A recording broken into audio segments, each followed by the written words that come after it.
Olá, seja muito bem-vinda, muito bem-vindo. Você quer conhecer uma forma de aumentar o seu bem-estar emocional, reduzir a ansiedade e que ainda vai te ajudar a manter hábitos mais saudáveis como dieta e exercícios físicos? Sim, né? Então fica por aqui porque o episódio de hoje é para você. E para começar, eu vou te contar o que é autocompaixão. A autocompaixão, ela é proveniente de um estudo da doutora Kristin Neff. Ela é pioneira nas pesquisas sobre esse assunto. Atualmente, a doutora Kristin Neff, ela é professora no Departamento de Psicologia Educacional na Universidade de Austin, lá nos Estados Unidos, e ela faz vários treinamentos, palestras, escreve livros. Inclusive, tudo que eu vou contar aqui para você é baseado no trabalho dela. E se você se interessar, se você gostar, eu recomendo muito que você leia as obras traduzidas para o português da doutora Kristin Neff, tá? Tem muita coisa interessante, vale muito a pena. E para você já ir se inteirando sobre o que é autocompaixão, de uma forma resumida, autocompaixão envolve a gente se tratar de uma maneira tão bondosa e carinhosa como a gente trata as pessoas que a gente ama. Porque o que normalmente acontece é que, quando nós temos um amigo ou uma amiga querida que está passando por uma situação difícil, por uma situação desafiadora, a gente oferece muito carinho, muita compreensão para esse amigo. Mas quando somos nós mesmos que estamos passando por uma situação assim difícil, a gente não se trata tão bem quanto a gente trata essa pessoa querida. E é isso que a autocompaixão ela vai nos ensinar, a não nos abordar com aquela voz de autocrítica e severidade, mas pelo contrário, nos acolher, nos acalmar, para que a gente possa, aí sim, ir superando os desafios que vão acontecer. E falando em desafio, o assunto autocompaixão, ele parte de um pressuposto. E é o pressuposto de que todos nós somos imperfeitos e que inevitavelmente a gente vai ter que enfrentar ao longo da nossa vida frustrações, limitações, erros e falhas. Em outras palavras, isso envolve entender que nem sempre as coisas vão acontecer do jeito que a gente quer, por mais que a gente planeje, por mais que a gente se organize para isso. E quanto mais a gente abrir o nosso coração para essa realidade, mais fácil vai ser a gente trabalhar a autocompaixão. Tudo bem, e isso é autocompaixão, mas o que não é autocompaixão? Autocompaixão não é autoestima, porque a autoestima ela envolve muito mais essas avaliações próprias, o quanto a gente se gosta. Autocompaixão parte do pressuposto de que todas as pessoas devem se tratar com essa gentileza e com esse carinho. Autocompaixão também não é ficar justificando os erros e também não é acreditar que nós somos as únicas pessoas que passam por desafios e viver numa situação egoísta. E além disso, existem 3 elementos que são os elementos básicos da autocompaixão. E são a autobondade, humanidade compartilhada e mindfulness. Autobondade, como o próprio nome diz, é ser bondoso, bondosa consigo mesmo. É a gente se tratar com compreensão e carinho, ao invés de, diante das situações difíceis, dos erros e das falhas, a gente ficar se criticando, se martirizando com aquela voz da autocrítica, dizendo coisas do tipo, você não é capaz, você é muito burra, eu sabia que você não ia conseguir. Autobondade é justamente isso, é a gente se acolher. O segundo é a humanidade compartilhada. É só você pensar, o que significa ser humano? Significa ser imperfeito, falho, vulnerável. Partindo então desse pressuposto de que todos nós compartilhamos essa humanidade, essa vulnerabilidade, quando a gente errar ou quando a gente estiver sofrendo muito, nós não devemos nos sentir isolados nesse sentimento ou nos sentir diminuídos. Pelo contrário, a gente deve lembrar que é justamente essa imperfeição que nos conecta com toda a humanidade. E o terceiro ponto, que é o mindfulness, significa o seguinte: mindfulness é a atenção plena, é a gente ficar atento ao momento presente e a perceber os sentimentos que estão passando por nós naquele instante. Então, quando a gente está numa situação difícil, o mindfulness nos ensina a observar o que a gente está sentindo no nosso corpo, o que a gente está pensando aqui na nossa mente, mas sem ficar julgando, sem ficar avaliando o pensamento ou o sentimento. O mindfulness é mais para que a gente perceba o que está acontecendo e a gente aceite o que está acontecendo, para que a partir daí a gente possa se dar autocompaixão. Uma coisa muito interessante dessa parte é a seguinte: suponha que você está lidando com uma situação bem complicada hoje. Quando você faz o mindfulness, você percebe inclusive onde no seu corpo essa emoção está alojada. É muito comum, por exemplo, quando a pessoa começa a trazer consciência sobre o estresse, que ela perceba aqui no ombro, dores de cabeça. Então, o mindfulness é essa consciência para que com isso você possa aplicar a autocompaixão. E falando em aplicar a autocompaixão, vamos fazer aqui 3 exercícios bem simples para que você já comece a entender esse conceito na prática, ok? O primeiro se chama Trate-se como um bom amigo. Como que vai funcionar? Você vai pensar numa situação em que você ajudou uma pessoa muito querida.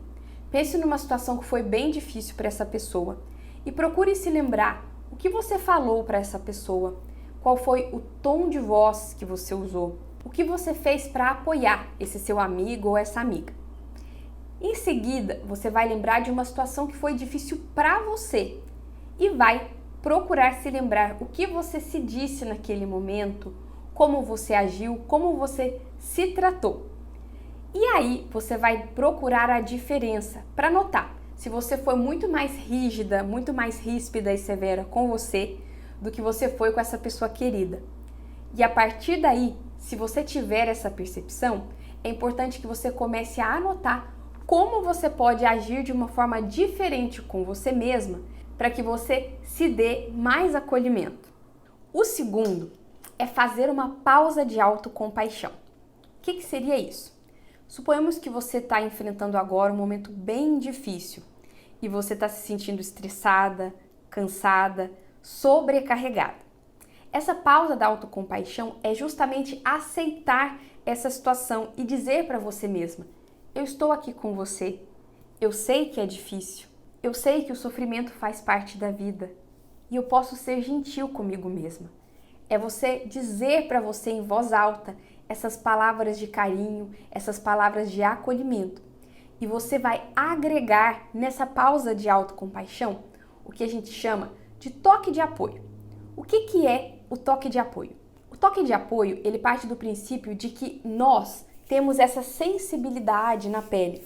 Então, quando a gente se dá carinho, nós conseguimos ativar o nosso sistema nervoso para que isso nos acalme também. Ou seja, o toque de apoio é um conforto que a gente se dá. E como que isso pode ser feito? Você pode, por exemplo, na hora que você estiver se sentindo bem angustiada, você pode colocar aqui as mãos no coração nos momentos de angústia. Você pode, por exemplo, colocar suas mãos aqui, ficar assim por uns instantes. Se possível, colocar e respirar profundamente, ainda com as mãos aqui. Pode também colocar suas mãos no seu estômago e enquanto você respira, perceber o movimento do seu tórax, o movimento da sua barriga enquanto você respira. Você pode, por exemplo, se dar um abraço e ficar ali por uns instantes, te dando esse toque de apoio.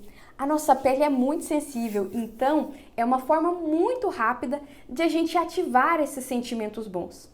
Eu sei que no início pode parecer um pouco desconfortável, estranho, mas é normal, é porque a gente não é acostumado a fazer essas coisas e às vezes a gente nem tem acesso aos estudos que comprovam. Então pode ser que, como a gente ainda não testou, pareça uma coisa meio esquisita num primeiro momento.